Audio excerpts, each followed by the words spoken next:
Marta Oliveri. Memorias de una metáfora. Prólogo. Soy una metáfora. No de otra manera podría definir mi delicado tránsito entre lo que percibo y lo que nombro. Sucedo de una manera aleatoria, sin mayores argumentos. En todo caso podría afirmar que el único argumento es mi percepción de las cosas. Cuando la realidad, o eso que solemos llamar realidad, no es suficiente, nacemos nosotras. En este caso yo soy una criatura discreta. Por eso no pretendo ser exclusiva en la totalidad de esta práctica que aconteció muchos siglos antes de mi personal nacimiento. He notado, luego de concluir una semblanza de lo que podrían llamarse hechos reales, que la ficción, tímidamente, luego con más osadía, iba acercándose a ellos, como quien quiere salvar al moribundo de lo inevitable. Y en verdad, mi etimología lo dice todo. Soy una metáfora. Vengo del griego. Meta significa más allá y fora, traslación.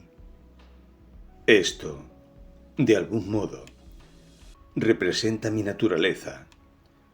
Por lo tanto, mi misión está en trasladar del oscuro suceder de lo real cada gesto que nos confina y llevarlos salvados aún más allá, donde su absurdidad es resignificada por las palabras del poeta o de aquel que comprende que toda cosa en este mundo tiene un segundo término y que es menester trasladarla a él para darle la dignidad de existir, es decir, su esencia. No es lo mismo decir, creo que el hombre puede cambiar, evolucionar, o soltar la ingenua fábula de Cristo que manifiesta lo siguiente. Yo he creído en la repetición del ángel. Allí, en ese más allá, no hacen falta pesadas justificaciones, ni argumentos acerca del origen, ni hechos contundentes que lo aseveren lo real, puesto que es propio de la metáfora salvar a lo real de su propia gravidez. Y he aquí los personajes, esas almas apresadas en el decir que el creador utiliza para expresar todo aquello que fuera de la ficción podría tornarse un escandaloso alfabeto del absurdo, la perversidad o la locura, como también un inverosímil canto de una candidez que ciertamente no reside en la naturaleza de la realidad colectiva. El personaje carga como el mártir con la cruz de todo lo acallado, lo indecible, lo inconsciente, lo secreto y lo grotesco. También esa forma de lo sublime que hoy puede mover a risa a más de un mediocre. En este sentido tenemos como ejemplo la metáfora de Quijote. Esa gran utopía del que imagina que aún puede realizar actos de extraordinaria hidalguía en un mundo de vasallos. Vaya como ilustración el diálogo que a continuación podrá leerse. Diálogo que navega entre el grotesco y el existencialismo de la absurdidad, donde un maltrecho personaje del imaginario individual traba conversaciones con otro maltrecho personaje del imaginario colectivo. Es menester volver a darles vida en otros sitios, ayudarlos a transitar el viaje, puesto que, como dije, la memoria lisa y llana del acontecimiento no es suficiente. De tantas innumerables capas, sucede la naturaleza del ser, que no sería presuntuoso instalar una memoria de la metáfora que pueda ir a gusto entre lo onírico y lo real, aventurando nuevas visiones, puesto que la libertad de este decir humano es infinita. Al menos puedo asegurar que en este mundo de letras me siento muy a gusto, y aunque sé que muchos no estarán de acuerdo, les aseguro que la historia solo empieza y acaba cuando la metáfora de la humanidad entra en acción. Veamos ahora qué nos dicen estos dos desdichados personajes que han sido rescatados del silencio por milagro de esta osadía, o más bien de este antojo de no acallar sus voces, con el debido respeto que merecen los finales de la ficción. Irreverentes, aún así, ellos siguen departiendo, quisquillosos, sombríos, felices o trágicos, independientemente de los deberes de su acabada leyenda. Y es así como, estimado lector, a partir de ahora, a pesar de ser quien he sido y soy, también sucedo en metáfora. Por lo tanto, habré de insertar mis memorias en un sitio que considero debe ser un camino abierto hacia las 1000 almas que lleva esta humanidad acotada en una historia sin mayor interés que el de la enumeración de fatuos hechos que sólo a ella halagan. Veremos entonces de qué se trata esta quijotesca y tal vez última empresa que me he propuesto. La delgada línea. 1. Grotesco en un acto. Personajes: C, T y Dionisio. Escenografía: sobre un escenario improvisado en una sala de teatro con butacas vacías, a media luz, sentados sobre dos sillas raídas, una frente a la otra, se encuentran los personajes. Dionisio, semidios del vino, posteriormente nombrado como Baco por los romanos, y C.T., personaje de ficción contemporánea, pero de poco auge en la cultura popular de nuestros tiempos. Entre ambos, una mesa ratona con una jarra púrpura, una cuenca de barro y un gran libro que tiene montado un cartelito que reza «La Santa Biblia». Se enciende una luz mortecina que alumbra a C.T. C.T. La realidad está de fiesta. Hemos tornado del silencio. El personaje tiene el mentón ahogado. Poco menos de 30 años. Camisa mal abrochada. Notables halos de sudor alrededor de las axilas. Dionisio.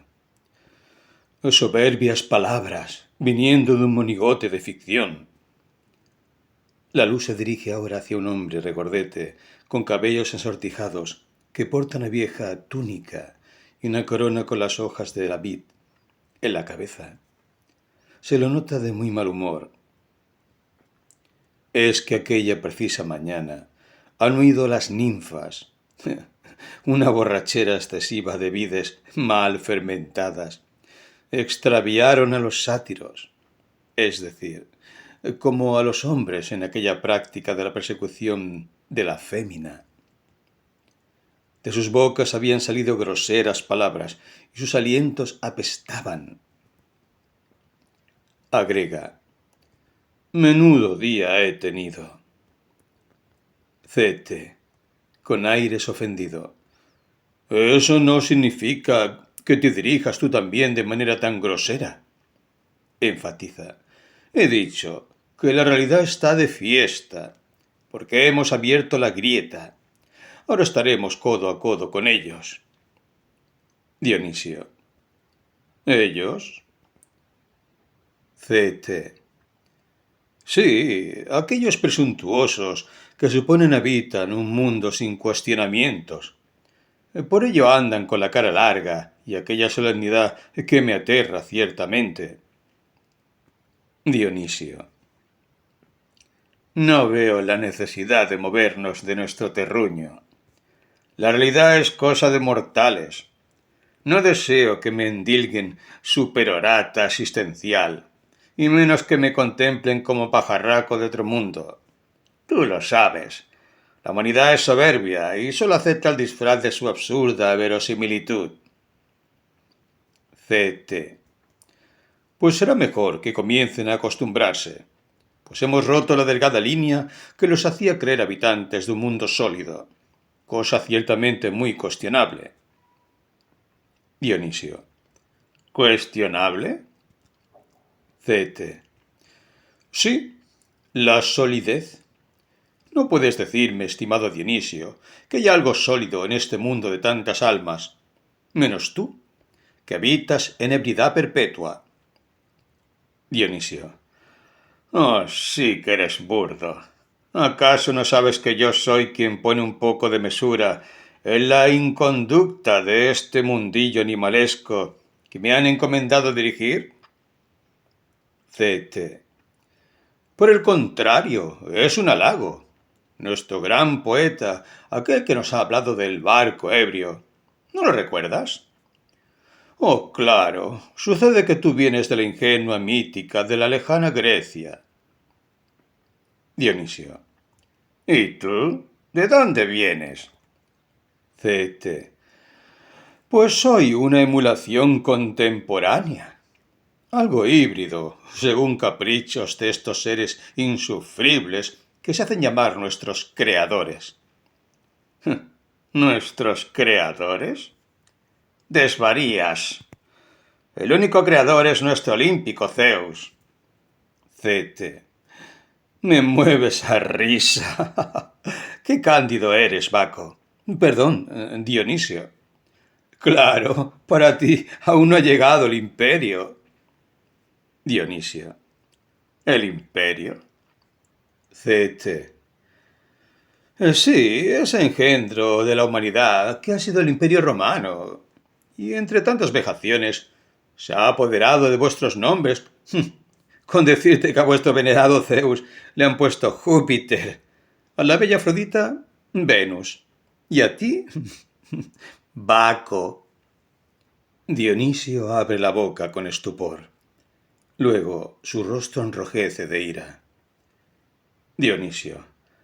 Que no se les ocurra a esos, como dices, romanos, profanar nuestro templo, porque convocaré a un ejército de sátiros e incluso a los titanes, aunque ahora habiten en el Tártaro, para que se unan a nuestro Dios y los vuelvan polvo. Eso mismo.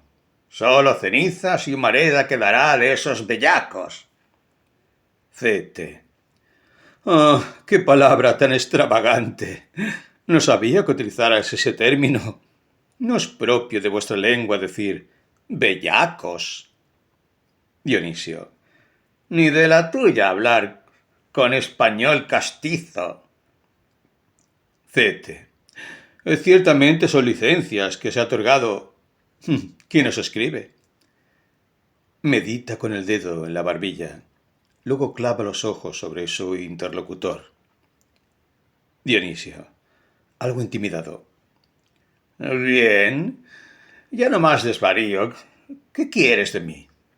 ¿Por qué me has traído a este escenario vacío? CT.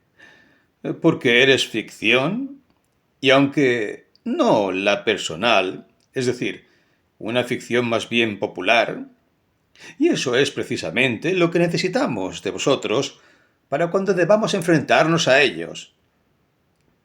Dionisio. ¿Ellos? CT. Te lo he dicho. Los presuntuosos mortales. Dionisio.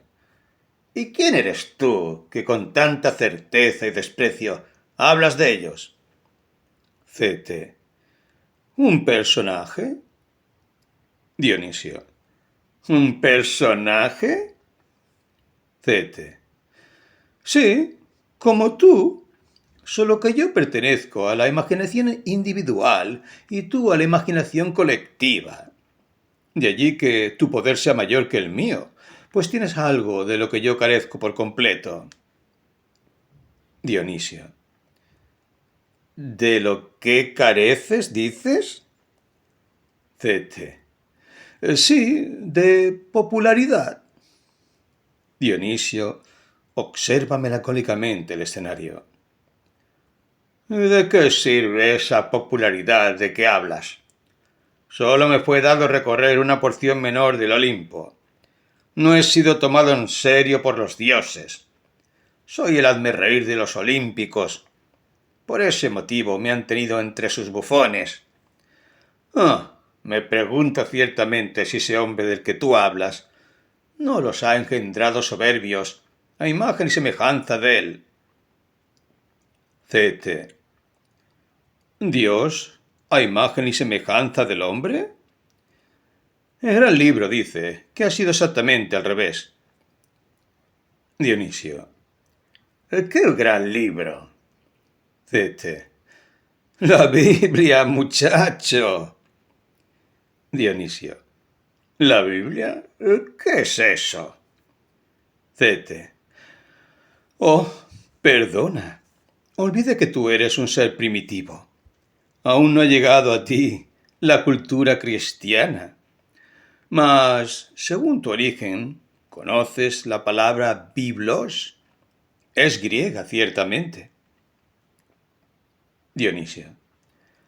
Ah, sí. Aquí algunos, esos que andan por las llamadas polis y visten túnicas y sandalias en los pies, llevan siempre un mamotreto al que llaman biblos.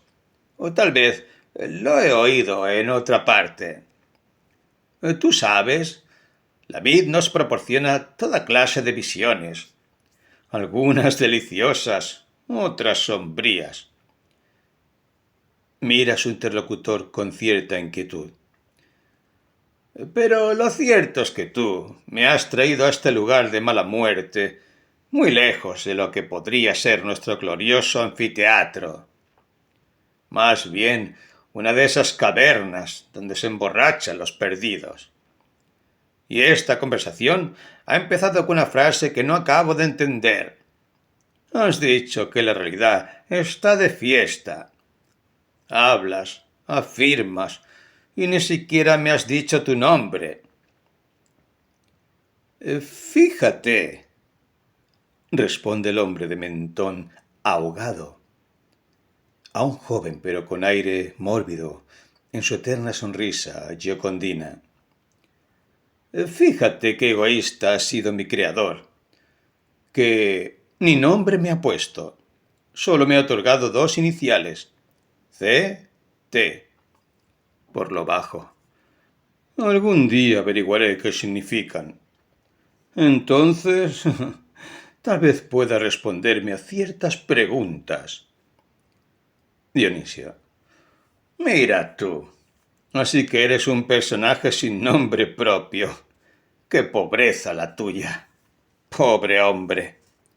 Ahora entiendo esos aires algo grotescos que llevas entre tu cabello mal dispuesto y tus ojos de pescado. Cete. No eres precisamente halagüeño, Baco. Perdón, Dionisio. Con cierta melancolía. El caso es que en esta imaginería que me ha gestado, me ha tocado ser el primero, como una especie de ensayo ficcional.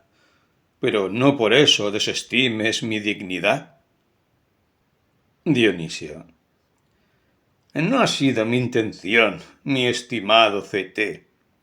Ya llevamos, según mi personal oráculo, 4 páginas conversando y todavía no entiendo el propósito de este diálogo ni a dónde nos llevará. ¿Dices que tenemos algo así como una misión? Ciertamente eres confuso, amigo.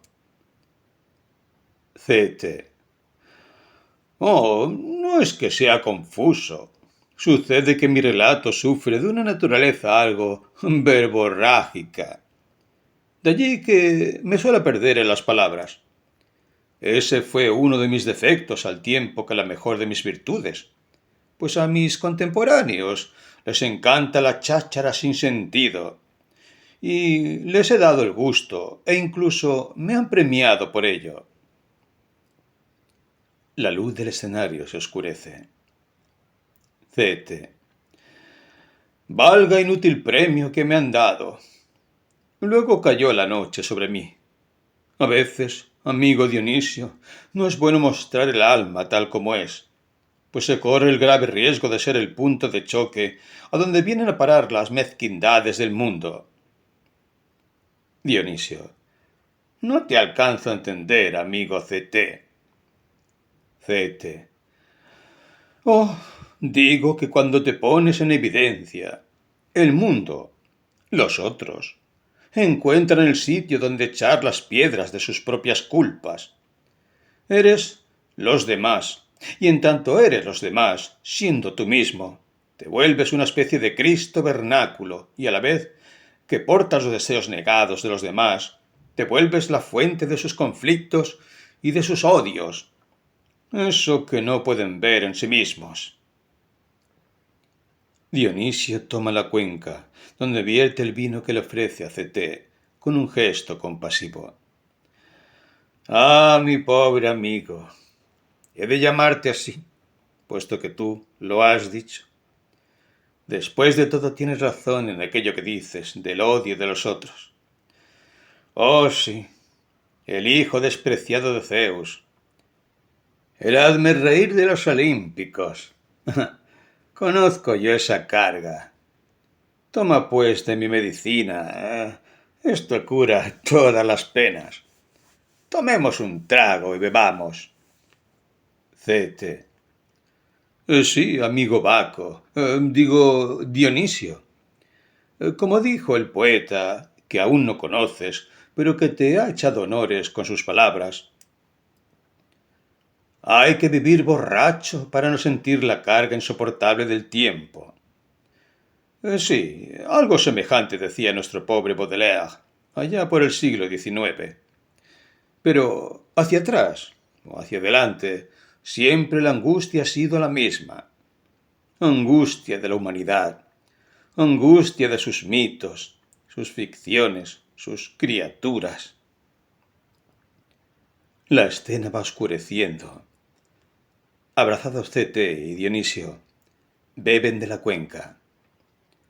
Baja un telón que reza: la realidad está de fiesta, no molestar.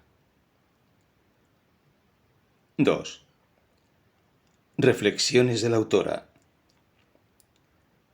Que la realidad es subjetiva es una cuestión que lleva siglos de discusión sin llegar a puerto definido. Lo que no cabe lugar a dudas es que la realidad también es subjetiva. Es decir, pongamos entre paréntesis, este ser o no ser del objeto concreto que es no visto por nadie. Las cosas están más allá de nuestra mirada, pero ¿de qué modo están? He aquí un esencial problema filosófico. Como dije, la otra mirada se es en un cómo, y ese cómo sucede desde lo nombrable, por lo tanto, desde la subjetividad. No se puede negar la contundencia de los hechos, pero sí sobre ellos. Creo que nadie, como Sartre, enunció de modo tan magistral esta angustia del hombre, que se ve invadido por un ser que no puede nombrarse. La pausa y la subjetividad que elabora los conceptos nos salva de la locura, al tiempo que nos resta imaginación. Habría que encontrar tal vez un sitio intermedio donde sujeto y objeto puedan convivir sin mayores presunciones. Tal vez de eso se trate esta segunda parte de mis memorias, de aquella afirmación dicha por varios de mis personajes a lo largo de una enunciación que ha surcado como un vuelo de fuego todos mis relatos. ¿Qué importa si es o no metáfora? Viene en este punto muy al caso. He intentado en el volumen anterior contar desde un panorama de sucesos y reflexiones sin dejar la impronta poética, la realidad de mi tiempo. Pero tal vez no alcance. Tal vez nunca sea suficiente eso que llamamos realidad. Más aún cuando hablamos de una compleja urdimbre de vidas, que a su vez son surcadas por la subjetividad individual y colectiva, por la creación de otra subjetividad aún más fascinante como es la condicional y la onírica. Abra el abanico. Hay inexplorados sitios que ningún puente que ostente la materia pudo atravesar. Como lo he hecho en el volumen anterior, acudiré en este a mis personajes y a otros tanto míticos como de la ficción individual. Solo que en este caso habré de ponerlos cara a cara, en una línea de temporalidad imprecisa, donde pueda conjugarse lo incomunicable. Es por eso que la metáfora es esencial. La vida duele en demasía. La fatuidad del presente, las hondas heridas cotidianas. Por momentos nos extravía del verdadero sentido, si es que lo hay, de nuestro existir, del existir en general. Pero, ¿cómo hablar de otros si apenas abordamos una arista de nuestro yo? Una pálida imagen de nuestro mundo onírico, una mínima porción de nuestra mítica oculta en siglos, por los que, sin saberlo, hemos sido atravesados. El escritor es como un dios que sabe que ha fracasado, pero que a su vez lleva la pasión del Génesis en el alma y no podrá cejar en su empeño hasta el día de su muerte. Habrán de correr los días. La humanidad dejará hongos venenosos en su avidez alucinada por destruirlo todo. El escritor seguirá erguido, como decía Casona, hasta el último momento, como el árbol que muere de pie. He iniciado este segundo volumen con un diálogo de dos lejanos personajes, uno propio, el otro mítico. Los he puesto a jugar con sus realidades y he comprobado que todo está por decirse. Si logramos atravesar la línea, y podremos atravesar este recto acontecer entre la nada y la nada con el ondulante infinitamente inagotable sentido de la metáfora. Quisiera escuchar nuevamente a la niña de las fresas, saber qué sintió el día que abrazó por última vez a Laszlo, su padre y carpintero, hacedor de duendes. Desearía saber qué sucedió después de que encontraron muerta a la señora P entre sus cartas antiguas. ¿Qué pensó Mara antes de su fusilamiento? ¿O no fue un fusilamiento? Y cayó como un pájaro agonizante sobre las aguas, mientras vivaban los goles de Mundial. Quisiera escuchar nuevamente a Bex en las dos puntas, la supuestamente real y la de su propia ficción. Saber a dónde fue el día que se volvió pájaro. Y también volver a cruzar la delgada línea e insertarlos a ellos, mis amantes fantasmas, en una calle cualquiera de Buenos Aires, pregonando sus vidas, conjurando sus verdades contra la cobardía general y consensuada del hombre común. Intentaré ir por esos sitios. Me pregunto si el desmesurado y el absurdo C.T. podrá tener en algún punto razón cuando asegura que la realidad está de fiesta. Si de verdad podrá llegar desde su ficción a aquellos seres morfinizados y conseguir alguna vez realizar un acto verdaderamente digno. Como su hacedora, se lo debo. Lo he sometido a una existencia absurda. Pero todo esto es misterio de la escritura, y quien de aquí en adelante escriba, no seré yo, sino todas mis almas, las que he fraguado y las que me atraviesan. Ellas hablarán por mí, y a su voz me encomiendo, con la esperanza de que de esta metáfora infinita surja algo más que un torrente de palabras declinando en un punto. 3. La muerte de Mara. La señora P. volvió a las cartas. Estado de sitio sobre mi persona. Estado de sitio. La frase tronaba, como con trompetas y marchas militares, con megáfonos y voces metálicas de radio, a transistores. Comunicado número 1. Y el gran detractor de todas las acciones, de toda la poesía, de toda la sensualidad que ha desplegado la belleza de Paraíso Salvaje, sucumbe ante él. Es el miedo, el invencible y polimorfo miedo del hombre, que ha atravesado los siglos, apocando todas las formas de la libertad, los gritos de los libres del mundo, la belleza de los eternos renacentistas y el canto infatigable de los rebeldes. Mara, o su sombra, siguieron desde la transparencia de su voz, ahora acallada. Me he aferrado a los recuerdos. El ensueño me permite respirar. Me da ligereza y pincela con aromas y paisajes este antro donde transitoriamente estoy. Y sé que aún debo sentirme dichosa, porque me han dado virome y papel y algunos marcadores, como hacen con los condenados a muerte, agasajándolos en su último día con una buena cena, no por piedad, sino por perversa lasitud de recordarles los elixires de la vida solo unas horas antes de la ejecución.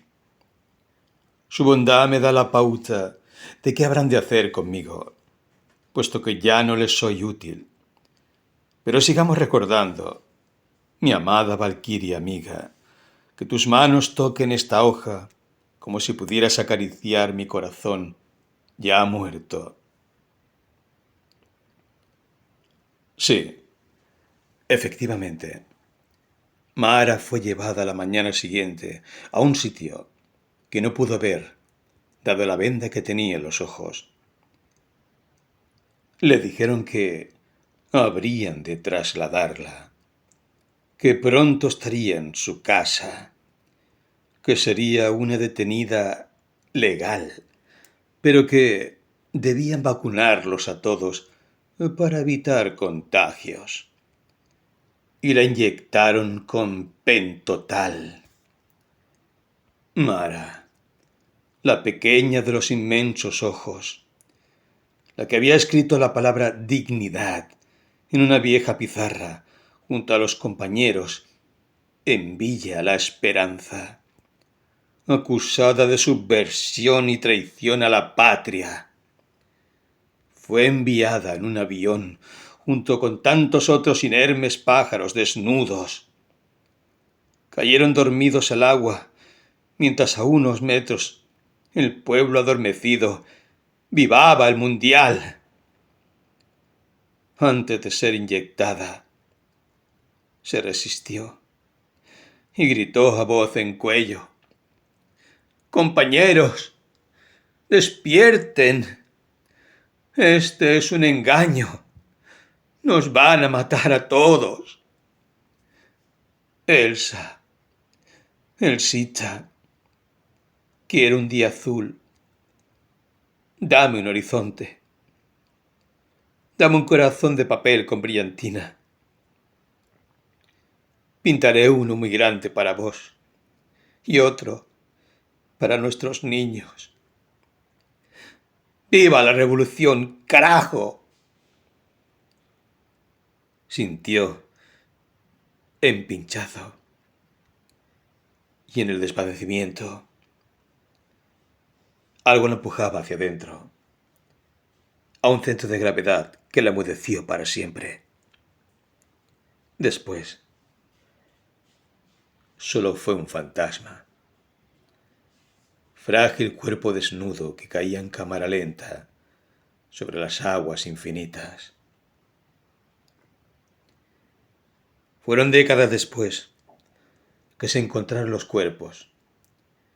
Según las lesiones se dedujo que luego de ser descubiertos en la playa se los enterró como NN. Recién hacia el 2004 pudieron exhumarse los restos. La ficción y la realidad pusieron una sola rosa negra en el sepulcro intangible del final. 4. Me pregunto si aquellos que hemos quedado vivos no sentimos por momentos una pasión extraña y atroz por unirnos a nuestros hermanos. Hermanos, no porque han muerto, sino porque han dado la vida, cosa que muchos también hemos hecho, pero por recónditos, inexplicables motivos, hemos sido salvados de la muerte, al menos de esa muerte. Vagamos como sombras, esquivando las fosas que se abren a cada paso en nuestra memoria y la de los otros. Si bien el abrazo colectivo existe, el llanto y el amor se aunan en la Plaza de Mayo, como ha sucedido el pasado 24 de marzo.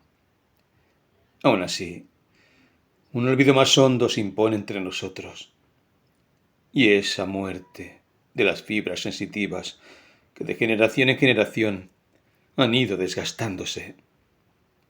Y ella, pionera de los sueños iniciales, sabe que la pureza y la pasión no son las mismas.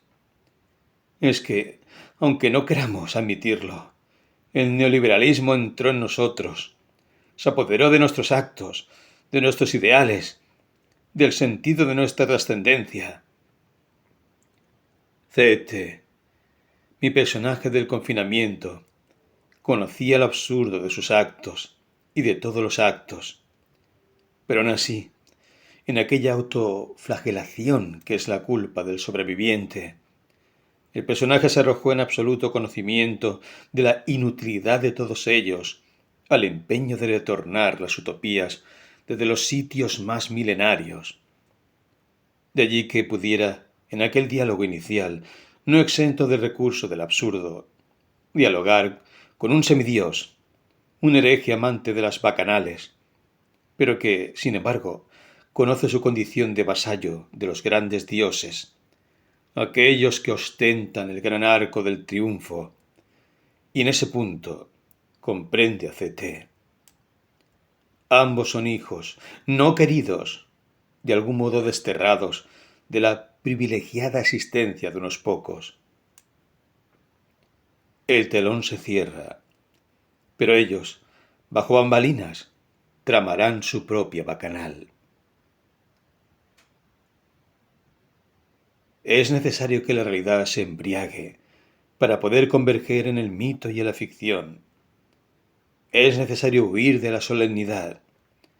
¿Qué importa la soberbia de suponerse hijos elegidos de un destino a la vez que fatalmente ese mismo destino los condiciona a la pavura? Y rehuyen de Cronos como procesión de ratas ante su depredador. Así dice el dios devorador que Elsa, ya recientemente sexagenaria, intenta interpelar. Así sucede aquella escena frente al espejo. Pero qué absurda quedaba la señora P, con sus canas mal puestas, su camisón de seda, su cuello de tortuga y su pañuelito de encaje, enjugándose los ojos de ex valquiria, ahora ensombrecidos por la flacidez de sus párpados, que le daban un aire de tristeza definitiva, cuando ya no se trata del gesto, sino de la huella de todos los gestos enquistados, como cicatrices, en nuestros rostros. Y su valquiria, y la valquiria detrás de su rostro, su rebelde y bella valquiria, increpó a Cronos diciéndole: ¿por qué? ¿Qué clase de devorador eres tú, que pones en jaque esta identidad misma de la criatura humana, deformando su rostro hasta el punto de volverse uno, irreconocible ante sí mismo?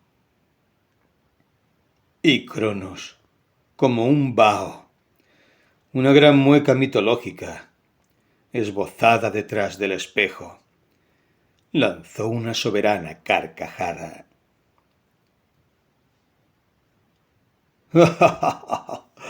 Con la misma potestad que otoño las hojas y desplumo los pájaros, con la misma potestad que ha cadáver de los reyes y dos majestuosos cóndores que habitan las cumbres más lejanas, con la misma que hiero de muerte a los mal nacidos y pudro los árboles que imaginaban ser vegetal eternidad, y elevo el fuego e inundo la aldea con los maremotos de mi hermano Neptuno, y hago desaparecer las especies bajo un leve movimiento de napas terrenales. Pero vosotros, que imagináis que esta esfera es el centro del universo, y lo que es peor aún, os imagináis el centro de esta esfera, nada sois más que viles espectros soñados por algún loco de vuestra misma especie, y hacéis tragedia, ofrendáis las más viles leyendas a vuestra mísera historia, os llenáis de guerras inútiles, de sangre absurda, de torturas más que inútiles. Vosotros que empleáis el tiempo, es decir, a mí, en absurdos calendarios con los que suponéis definir las estaciones del existir de todas las cosas, sin saber que sólo yo soy soberano entre los soberanos, que ni el mismo Sol, ni el mayor de los planetas me supera. Estoy en todas las cosas, porque soy todas las cosas.